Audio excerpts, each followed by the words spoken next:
கிறிஸ்து இயேசுவில் அன்புமிக்க அருமையான அன்னையின் பிள்ளைகளே, புது அனுபவங்கள் பெற வேண்டும் என்பது இறைவனது திட்டம். மகிழ்வோடும் நிறைவோடும் வாழ வேண்டும் என்பதற்காகவே அவர் இது போன்ற புது அனுபவங்களை நமக்கு தருகிறார். ஆகவே இன்றைய நற்செய்தியிலே ஆண்டவர் நமக்கு என்ன சொல்லுகிறார் என்பதை 3 வாசகங்களையும் மையப்படுத்தி ஒரு சில கருத்துக்கள் உங்களோடு பகிர்ந்து கொள்ள ஆசைப்படுகிறேன். 4 பிரிவுகளாக பிரித்து இந்த நற்செய்தியை இன்றைய மறையுரையை அமைத்திருக்கிறேன். 1, நற்செய்தியினுடைய பின்னணி. யூதர்களும் சமாரியர்களும்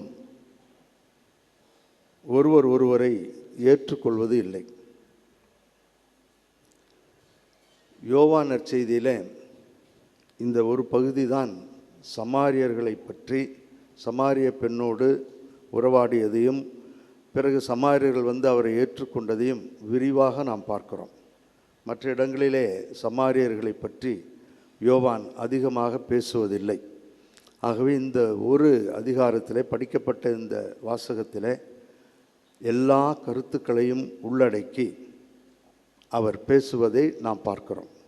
ஆக யூதர்களுக்கும் சமாரியர்களுக்கும் நல்ல உறவு இருந்ததில்லை. அவர்கள் நேரடியாக நாங்கள் ஆபிரகாமின் மக்கள் என்றார்கள், எல்லாவற்றிலும் உயர்ந்தவர்கள் என்றார்கள். ஒரு சுப்பீரியாரிட்டி காம்ப்ளெக்ஸ் யூதர்களிடம் இருந்தது. ஆகவே சமயம், சமூகம், பொருளாதாரம், கலாச்சாரம், பண்பாடு ஆகிய எல்லாவற்றிலும் அவர்கள் சமாரியர்களை விட உயர்ந்தவர்கள் என்று எண்ணி அவர்களோடு அதிகமாக பழகுவதோ உறவு வைத்து கொள்வதோ இல்லை. இந்த பின்னணியில்தான் ஆண்டவர் இயேசு கிறிஸ்து இந்த நற்செய்தியை நமக்கு பல கருத்துக்களை சொல்லுகிறார். ஒவ்வொன்றாக அடுக்கி சொல்லுகிறேன். அருமையான இந்த பகுதியை உள்வாங்கி அருளோடு செல்ல வேண்டும் என்பதுதான் என்னுடைய ஆசை. 2வது பகுதி, சமாரிய பெண்ணுடன் உரையாடும் இயேசு. கிணற்றடியிலே இயேசு தண்ணீர் குடிப்பதற்காக சென்றார். அங்கே ஒரு சமாரிய பெண் வருகிறாள். அவளிடம் தண்ணீர் கேட்பதாக நாம் பார்த்தோம். அந்த பெண் படிப்படியாக இயேசுவோடு உரையாடிய பொழுது அவருடைய கருத்துக்களை எப்படியெல்லாம் உள்வாங்கி திறந்த மனதோடு அவரை ஏற்றுக்கொண்டார் என்பதுதான் இந்த பகுதி. சுருக்கமாக ஆனால் தெளிவாக சொல்லுகிறேன். தண்ணீர் கேட்பது ஒரு யூதன்.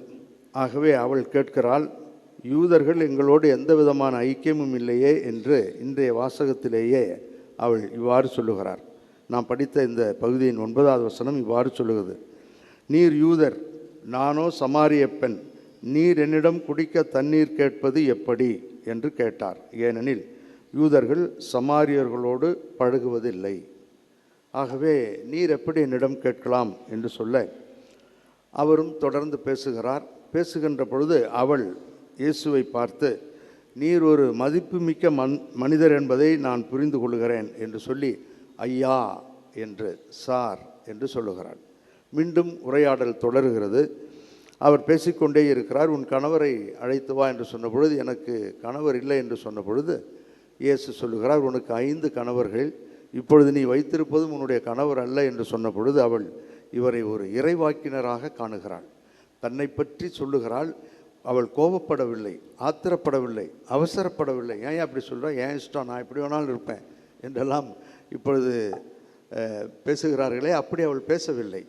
அவள் தெளிவாக சொல்லுகிறாள், ஆம், இப்பொழுது நான் இருப்பது என்னுடைய கணவர் அல்ல என்று. அது அவளுக்கு ஒரு அசிங்கம் போல தோன்றினாலும் அதை உள்வாங்கி உள்ளதை, உண்மையை சொல்லுகிறாள். அதனால்தான் இந்த உண்மையை கண்டுபிடித்ததற்காகத்தான் இயேசுவை அவள் என்ன சொல்லுகிறாள், நீர் இறைவாக்கினர் என்று, யூ ஆர் எ ப்ராஃபட் என்று சொல்லுகிறாள். இறுதியாக அவள் இயேசுவை மெசியாவாகவும் கண்டுகொள்கிறார். நானே வாழ்வு தரும் அந்த நீரூற்று என்று சொல்லுகின்ற பொழுது அவள் அவரை மீட்பராக பார்க்கிறாள், மீட்பராக ஏற்றுக்கொள்கிறாள். ஓடோடி சென்று பிறரையும் அழைத்து வருகிறாள். இதுதான் சுருக்கமாக அவள் இயேசுவும் சமாரிய பெண்ணும் நடந்த உரையாடல். இதை சற்று விரிவாக நாம் காண்போம். இந்த இயேசுவை பார்த்து இறைவாக்கினராக பார்த்து அவளை ஒரு மெசியாவாக பார்த்த அந்த புது அனுபவம் பெற்ற அந்த பெண்மணி இப்பொழுது என்ன சொல்லுகிறாள், எப்படி இயேசுவை இன்னும் அதிகமாக புரிந்து கொள்கிறாள் என்பதை நாம் சற்று விளக்கமாக பார்ப்போம். யோவான் படிப்படியாக மெதுவாக மற்றும் தெளிவாக சமாரிய பெண் வழியாக ஒரு சில முக்கியமான பாடங்களை உரையாடல் மூலம் நமக்கு சொல்லுகிறார். அதுதான் கருத்து. அவருடைய கருத்து சமாரியர்களுக்கு மட்டும் சொல்லவில்லை. இந்த இயேசு யார் என்பதை சமாரிய பெண் வழியாக நம் அனைவருக்கும் இந்த 21வது நூற்றாண்டிலே வாழுகின்ற நமக்கு சொல்லித் தருகின்ற பாடம் இது. அதைத்தான் நான் உங்களுக்கு வைக்கிறேன்.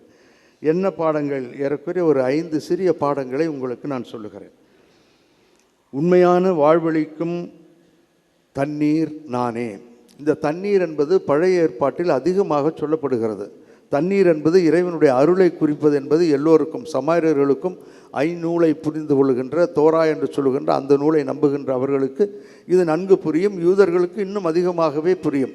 ஆகவே தண்ணீர் என்பது ஏசாயா இறைவாக்கினர், எரேமியா இறைவாக்கினர், எசேக்கியேல் இறைவாக்கினர் போன்ற எல்லாருடைய இறைவாக்கு புத்தகங்களும் இருக்கிறது. ஏசாயா சொல்லுவார், மகிழ்வோடு வந்து முகர்ந்து செல்லுங்கள், தாகமாக இருப்பவர்களே வாருங்கள், இலவசமாக பெற்றுக்கொள்ளுங்கள் என்று ஆண்டவருடைய அருள் ஆசிரை பெற்றுக்கொள்ள கூப்பிடுகிறார். ஆகவே இந்த தண்ணீர் என்பது அவர்களுக்கு நன்கு புரிந்த ஒன்று, த லிவிங் வாட்டர். ஆகவே அது எவ்வளவு அவசியமானது, அத்தியாவசியமானது என்பதை அவர்கள் அறிந்திருந்தார்கள். 2வது சிறிய பாடம், உண்மையான வழிபாடு. நீங்கள் இங்கே அங்கே என்று வழிபடுகிறீர்கள், இடம் பெரிதல்ல. கெரோசின் என்ற அந்த மலையிலே நீங்கள் கும்பிடுகிறீர்கள், தேவையில்லை. எருசலேமிலே நாங்கள் கும்பிடுகிறோம், அதுவும் தேவையில்லை. எது தேவை? ஆவியிலும் உண்மையிலும் வழிபட வேண்டும். அதுதான் உண்மையான வழிபாடு என்று, த ட்ரூ வர்ஷிப் என்று ஆண்டவர் அவர்களுக்கு ஒரு பாடம், நமக்கும் அதைத்தான் சொல்லுகிறார். யோசித்து பாருங்கள், உண்மையான வழிபாடு நம்மிடம் இருக்கிறதா என்று. எவ்வளவு நேரங்களில் போலி பித்தலாட்டங்களை நாம் பண்ணுகிறோம். எந்த அளவிற்கு இந்த ஆலயத்திற்குள் வந்தாலும் வேறு எதிரியை நினைத்து பார்க்கிறோம். நம்முடைய இயலாமையை எண்ணி பிறரை கோபப்படுத்த பார்க்கிறோம். ஆகவே இதெல்லாம் சகஜமாக நம்முடைய வாழ்க்கையில் உண்மையான வழிபாட்டிலிருந்து வெளியே இழுத்துச் செல்வதை நாம் பார்க்கிறோம்.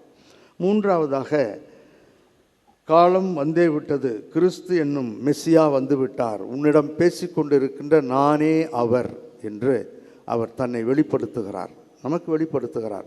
அருமையான பாடங்களை சொல்லி, நான் தான் ஆண்டவர், என்னிடம் வாருங்கள் என்று அவருக்கு சொல்லித் தருகிறார். மீண்டும் அவர் 4வது பாடமாக த மெஸ்ஸியா என்ற அந்த பாடத்தை சொன்ன பிற்பாடு 4வது, இறை ஆட்சியில் அனைவருக்கும் இடம் உண்டு, யாரும் வெளியே இருப்பதில்லை, வெளியே தள்ளப்படுவதில்லை. த மிஷன் தீம், இதுதான் முக்கியமான ஒன்று. யோவான் அதிகமாக இதையும் இதற்கு அடுத்து வருகின்றதையும் தான் அதிகமாக ஆழப்படுத்தி நமக்கு சொல்லுகிறார். ஆகவே ஆண்டவருடைய இறை ஆட்சியில் யாரும் வெளியே தள்ளப்படுவதில்லை, யாரும் வெளியே இருப்பதில்லை, எல்லோருக்கும் அங்கே இடம் உண்டு. யூதர்கள், சமாரியர்கள் என்று அனைவருக்கும் இடம் உண்டு, யாரும் வெளியே தள்ளப்படுவதில்லை. The mission theme. ஆண்டவர் இந்த உலகிற்கு வந்தது அனைவரையும் ஏற்றுக்கொள்வதற்காக. ஆகவே அதோடு கூட அடுத்ததாக 5வதாக நாம் பார்ப்பது, இந்த புது அனுபவம் பெற்ற அவள், நான் ஆண்டவரோடு இருக்கிறேன், வாழ்வளிக்கும் தண்ணீரை பெற்றிருக்கிறேன், மெஸ்ஸியாவை பார்த்திருக்கிறேன் என்ற புதிய புதிய அனுபவங்களை பெற்ற அந்த பெண்மணி இறுதியாக சென்று ஒரு மிஷினரியாக பிறரையும் அழைத்து வரக்கூடியவராக மாறுகிறார்.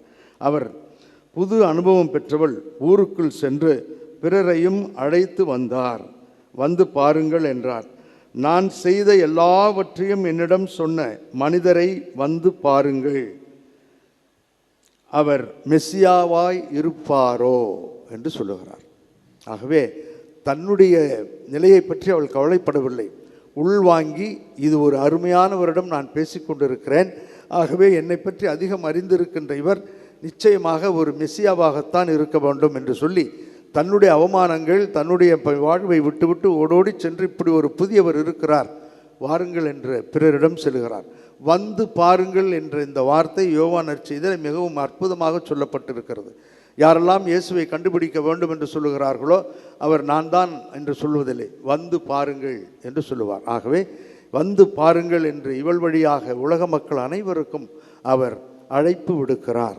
யூனிவர்சலிசம், எல்லோரும் இந்த அன்பின் வாழ்க்கையிலே, அருளின் வாழ்க்கையிலே நிச்சயமாக இருக்க வேண்டும் என்று ஆண்டவர் விரும்புகிறார்.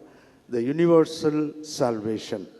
ஆகவே ஒரு அருமையான பகுதியை நமக்கு யோவான் சொல்லித் தருகிறார். யாரும் ஆண்டவருடைய அருளிலிருந்து வெளியே அனுப்பப்படுவதும் இல்லை, வெளியே தள்ளப்படுவதும் இல்லை. எல்லோரும் ஆண்டவருடைய அருள் ஆசீருக்குள் வாழ முடியும். சமாரியர்கள் என்றோ அல்லது வேறு எந்த தளத்திலிருந்தோ நமக்குள் எந்த வேறுபாடும் இல்லை என்ற பாகுபாடும் இல்லை என்று அவர் சொல்லுகிறார். ஆகவே இந்த சமாரிய பெண் மூலம் 4வது பகுதி, ஆண்டவர் நமக்கு சொல்லித் தருவது என்ன? அதுதான் இன்றைய நமது பாடம். இந்த சமாரிய பெண் வருவாக உறவை மையப்படுத்துகின்ற இயேசு. உறவுதான் அனைத்தும் என்று சொல்லுகின்ற அருமையான தெய்வம். உறவை மையப்படுத்தியது இயேசு நிலைவாழ்வை அடையும் அனைவருக்கும் கொடுக்கிறார். அருள் அனைவருக்கும் உண்டு. No one is excluded from the love of God, from the grace of God. அதுதான் ஆண்டவர் அழுத்தமாக சொல்லுகிறது. அதாவது நீர் நிலம் வேறுபாடு இல்லை, ஆண் பெண் வேறுபாடு இல்லை, சமுதாய தளத்திலே வேறுபாடு இல்லை, பணக்காரன் ஏழை இருப்பவன் இல்லாதவன் என்ற வேறுபாடு எதுவுமே ஆண்டவரிடம் இல்லை. இந்த உறவைத்தான் ஆண்டவர் கட்டி காக்க இந்த நிகழ்வை நமக்கு யோவான் வழியாக சொல்லுகிறார். உறவை பலப்படுத்துகின்ற காரணிகளை நமக்கு சொல்லித் தருகிறார். நாம் மிகவும் பரிச்சயமாக படித்திருக்கின்ற கலாத்தியருக்கு எழுதிய திருமுகம் 3வது அதிகாரம் 28வது வசனத்தில் இவ்வாறு படிக்கிறோம். கலாத்தியர் 3:28. இனி உங்களிடையே யூதர் என்றும் கிரேக்கர் என்றும் அடிமைகள் என்றும் உரிமை குடிமக்கள் என்றும் இல்லை, ஆண் என்றும் பெண் என்றும் வேறுபாடு இல்லை, கிறிஸ்து இயேசுவோடு இணைந்துள்ள நீங்கள் யாவரும் ஒன்றாய் இருக்கிறீர்கள். பால் வேறுபாடு கூட இல்லை என்று சொல்லுகிறார். ஆண் பெண் என்பது அடிப்படையாக இருக்க வேண்டிய வித்தியாசம், அது கூட ஆண்டவர் இயேசு கிறிஸ்துவிலே இல்லை என்று சொல்லுகின்ற அந்த உறவின் மையத்தை ஆண்டவர் நமக்கு இந்த பெண் வழியாக சொல்லித் தருகிறார். இந்த சமாரியர்களை ஏற்றுக்கொண்டதன் வழியாக, அருள் வாழ்வின் வழியாக நமக்கு சொல்லித் தருகிறார். ஆகவே திருத்தூதர் பணிகள் 10, 34, 35, 44, 45 படிக்கிறேன். கொர்நேலியுடைய வீட்டிற்கு, புறவினத்தாருடைய வீட்டிற்கு பேதுரு சொல்லுகிறார். முதலிலே போக மாட்டேன் என்று சொல்லுவார். பிறகு ஆண்டவர் இல்லை போ என்று சொன்ன போன பிற்பாடு அவர் எப்படி ஒரு புது வாழ்வை பார்க்கிறார் என்று பாருங்கள், எப்படி ஒரு புது அனுபவத்தை பார்க்கிறார் என்று பாருங்கள். பேதுரு பேசத் தொடங்கி, கடவுள் ஆள் பார்த்து செயல்படுவதில்லை என்பதை நான் உண்மையாகவே உணர்கிறேன் என்று ஒரு புது வாழ்வுக்குள் செல்லுகிறார். அவருக்கு பழைய வாழ்வுதான் பிடித்தது, யூதர்கள் மட்டும்தான் என்று. ஆனால் இப்பொழுது ஒரு புது வாழ்வுக்குள் சென்றார். சென்ற பிற்பாடு அவர் மற்றவர்களையும் எப்படி அழைத்து வருகிறார் என்று பாருங்கள். 44. பேதுரு பேசிக்கொண்டிருக்கும் போது அவருடைய சொற்களை கேட்ட அனைவர் மீதும் தூய ஆவி இறங்கி வந்தது. பேதுருவோடு வந்திருந்த விருத்த சேதனத்தில் நம்பிக்கையுடையோர் தூய ஆவியின் கொடை பிற இனத்தவர் மீதும் பொழியப்படுவதைக் கண்டு பிரமித்து போனார்கள். ஒரு புது வாழ்வு, புது அனுபவம். அவர்கள் ஏதோ நினைத்து கொண்டிருந்தார்கள், கடவுள் நமக்கு மட்டும்தான் என்றார்கள், எங்களுக்கு மட்டும்தான், சுப்பீரியாரிட்டி காம்ப்ளெக்ஸ். ஆனால் தெளிவாக ஆண்டவர் பிறருக்கும் அவர்கள் மீதும் ஆவியானவர் இறங்குவதைக் கண்டு புது அனுபவத்தை பெற்றார்கள், மாறினார்கள். ஆகவே நம்மால் இந்த புது அனுபவத்தை பெற முடியும், பெற வேண்டும். இந்த பாடம் நமக்கு சொல்லித் தருவதுதான் உறவுகளை பலப்படுத்த வேண்டும். ஒரு முறை எனக்கு ஒரு கடிதம் வந்திருந்தது. கடிதம் என்றால் ப்ரேயர் பெட்டிஷன். ஆண்டவரே, என்னுடைய மகள் ஏறக்குறைய 17 ஆண்டுகளாக அவள் சென்ற வீட்டிலே வாழ முடியாமல் அவளுடைய மாமியாரின் தொல்லை அதிகமாக இருக்கிறது. இப்பொழுது அந்த மாமியார் உடல்நலக் குறைவாக இருக்கிறாள், உதவி செய்ய ஆள் இல்லாமல் இருக்கிறாள். இருந்தாலும் பிடிவாதமாக வாழுகின்ற அந்த தாயிடம் என் மகளை அனுப்ப நான் ஆசைப்படுகிறேன். அவள் சென்று வாழ வேண்டும் என்று நான் விரும்புகிறேன்.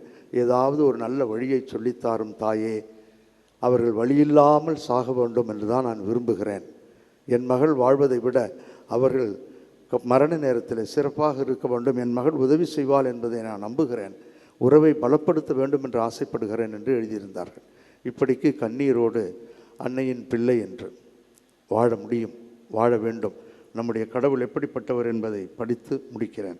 ஏசாயா புத்தகம், இறைவாக்கினர் புத்தகம் 65வது அதிகாரம் 1வது அதிகாரம். தன்னை விட்டு ஓடோடி சென்ற வேண்டாம் என்று சொன்ன அந்த மக்களிடம் ஊதாரி மைந்தனுடைய அந்த அப்பா எப்படி இருந்தாரோ அதே போன்று நம்மை அரவணைக்கின்ற தெய்வத்தை தான் நான் படித்து காட்டுகிறேன். முன்பு என்னிடம் எதுவும் கேளாதவர்கள் என்னை தேடி அடைய இடமளித்தேன். என்னை நாடாதவர்கள் என்னை கண்டுபிடிக்க இசைந்தேன். என் பெயரை வழிபடாத மக்களினத்தை நோக்கி இதோ நான், இதோ நான் என்றேன். அருமையான தெய்வம், உறவை பலப்படுத்துகின்ற தெய்வம். நீ ஓடிவிட்டாய் என்பதற்காக நான் உன்னை வெறுத்து ஒதுக்குகின்ற தெய்வம் அல்ல, வாழ வைக்கின்ற தெய்வம். இதோ நான், இதோ நான் என்று ஆண்டவர் அழைக்கிறார். புதிய ஏற்பாட்டிலே அதே ஆண்டவர் ஊதாரி மைந்தன் வழியாக ஓடி செல்கிறார் என்று பார்க்கிறோம், கட்டி அணைக்கிறார் என்று பார்க்கிறோம். அந்த தெய்வத்தை தான் படிப்படியாக இந்த பெண்ணுக்கு ஒரு புது அனுபவமாக கொடுத்தார் இயேசு. அந்த அனுபவத்தை தான் நாமும் பெற வேண்டும். ஒரே ஒரு முறை வாழப்போகின்ற அந்த வாழ்வு அர்த்தமுள்ள வாழ்வாக இருக்க ஜெபிப்போம். கருவறை டு கல்லறை, ஓம் டு டூம், ஒரே ஒரு முறை தான் நடக்கப் போகிறோம். அருமையான இந்த வாழ்வு, ரம்மியமான வாழ்வு, ஒற்றுமை மிகுந்த வாழ்வு, மகிழ்வோடும் நிறைவோடும் உறவுகளை கட்டி அணைக்கின்ற அருமையான வாழ்வு, வாழ்ந்த அன்னையின் திருப்பிடத்து முன்னின்று ஜெபிக்கிறோம். அந்த அன்னை நமக்கு இந்த வாழ்வை, உறவை பலப்படுத்த வேண்டும் என்று ஜெபிப்போம். வல்ல இறைவன் நல்லருள் பொழிவார். ஆமீன்.